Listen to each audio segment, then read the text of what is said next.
Hello there, kindergartners. This is Miss Hess in the library. I sure do miss having you guys come in here. But since we all are having to stay home and learn on the computer, I thought I would use technology to help share a book with you.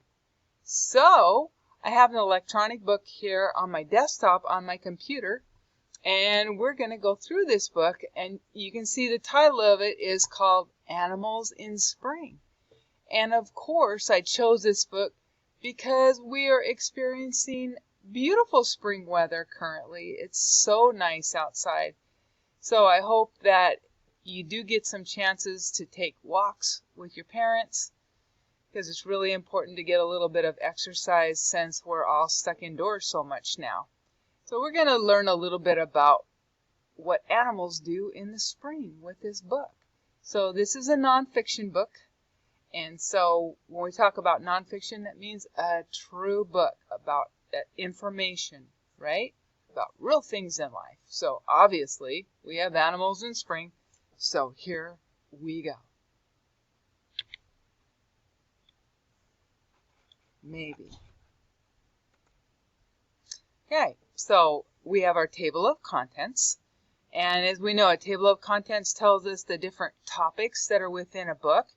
So I'm going to point my cursor over here. So for instance, if I wanted to read about waking up, I would just turn to page 6. So there's different topics that are within this little nonfiction book. It tells us what page the glossary is on for words that we don't know. A glossary is like a little mini dictionary just for special words in that book.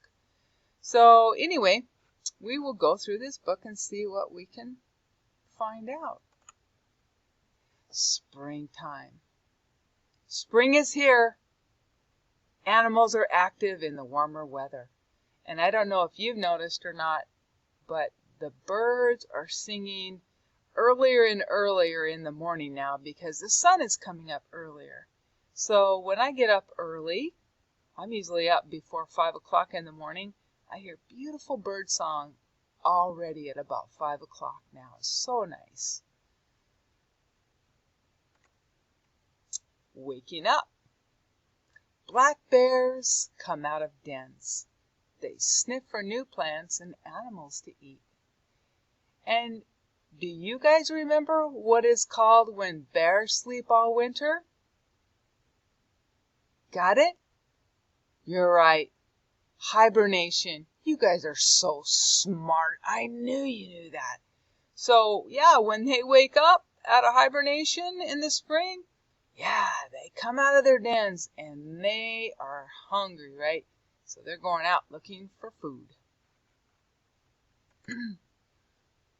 Honeybees leave the hive. They buzz near blooming flowers.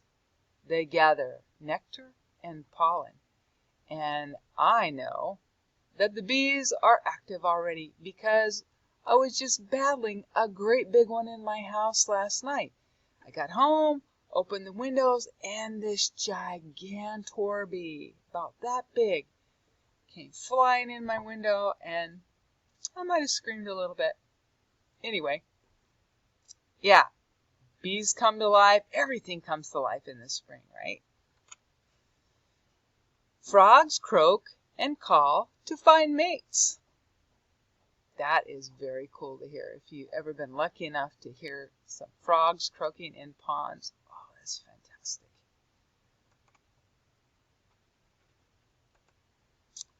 Coming home. Monarch butterflies travel north. They rest and lay eggs on milkwood leaves. Do you guys know what it's called when a big group of butterflies travels from one place to another? Can you think of what that's called? Okay, think for a minute. Think time. That's right. Migrate. Yeah, migrate means to move from one place to another. So that's what they're doing. They're coming back from where they go south in the winter and they come back up north when it warms up in the spring. Sandhill cranes fly thousands of miles. Flocks gather at melting ponds. So the cranes come back. New life. Ducklings hatch from eggs. They waddle across the grass. Let me see your waddle. Yep, I can see you out there doing that. Just like we do in story time, right? They waddle.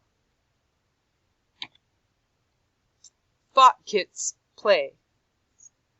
You know, good readers, when they make a mistake, they back up. I have to say that correctly. Fox kits play. Their mother stays nearby. She feeds her kits milk. So kits are the babies of foxes, right? Can you think of any other animals that the babies are called kits? There's actually quite a few. Right now, I can think of beavers. Maybe you can think of some that I can't even come up with right now. But baby foxes are called kits. And look at those little babies. They are so cute. They look kind of similar, kind of like a little bit like a cat and a little bit like a dog, huh? Those are fox kits. In spring, animals find food. Young animals explore. What changes do you see in spring? Maybe you can take a minute, if there's somebody close by in your house, that you could talk about changes that you notice when springtime arrives. Or you can just kind of go over them by yourself. Think about different things that you notice. Like, if I think about it, like the days get longer, sun rises earlier in the morning, sets later in the evening. I hear more birds. The weather's warmer. I bet you can think of a lot more. So, what changes do you notice in spring? And I believe that was the end of our book, sure enough. So, at the end of a nonfiction book, you often have the glossary, and you'll see the glossary over here where my cursor's pointing on the left-hand side. It gives you the definitions of words that maybe you don't know what they mean. So it has like bloom means to flower, den, a place where a wild animal may live, and etc. There's like a lot of different words there. Waddle, to walk with short steps and a swaying motion. We know how to waddle, right? And then it gives us some different places that we can go to learn more and read more about spring.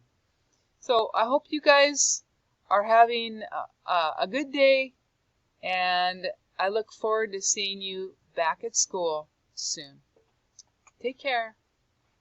Bye, guys.